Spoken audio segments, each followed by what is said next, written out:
News 10.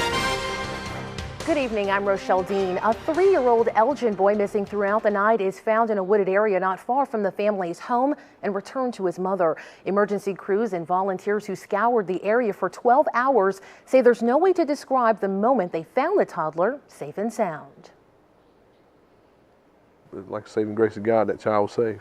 Helicopter searching from above, dozens of rescue crews with canines searching by foot below, all hoping to find a toddler who authorities believe simply walked out of his family's back door into the cold, dark night. Everybody was hollering for the baby. We would shut four-wheelers off and just stand at the edge of the woods and walk down through the driveways and holler for the baby's name.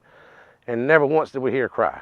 For nearly 12 hours, emergency crews and volunteers searched every inch of the Ashley Creek subdivision, but turned up nothing. Nightfall forced emergency crews to pack up and resume their rescue efforts Saturday morning. Many hoping the sun would shed some light on the whereabouts of a missing baby, who police say was wearing nothing more than a diaper. I've been hoping for the best all night long for this baby, and it got dark and weather was real cold.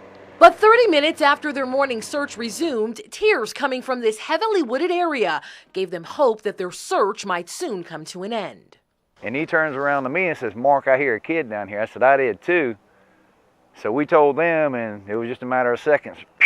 Down the road they went. We drove down there to a residence and pulled in the backyard and shut everything off and called the child's name.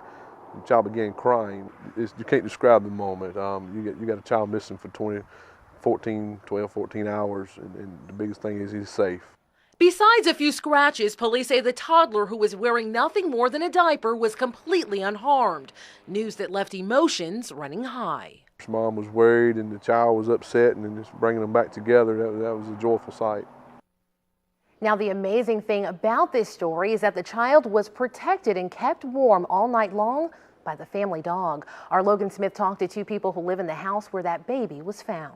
Just thinking that a dog would watch a baby over the night, it's kind of like a movie instead of like real life. The people who live here had no idea a story of devotion and survival was happening right outside their door last night. When we saw the choppers last night, we just assumed a criminal was loose, so I locked all the doors. The last thing I was going to do was go outside. I heard some barking really early in the morning, but all my neighbors' dogs usually come down here anyway, but I didn't really think about it. I just heard dogs barking. But during the night, Tyler Jacobson's Labrador was watching over his 22-month-old master, keeping the boy safe and warm in temperatures that got down to the 40s. I just wish I'd known so I could have taken him in, warmed him up, called the cops, But I'm glad he had dogs are wonderful. Now, words of praise for the dog who likely helped save little Tyler's life. Since he belonged to them, he must have followed him the whole way, looking out for him. So that's very special. And so this story has a happy ending thanks to the special bond of a child's best friend. Logan Smith, WIS News 10. Simply amazing. Well, you couldn't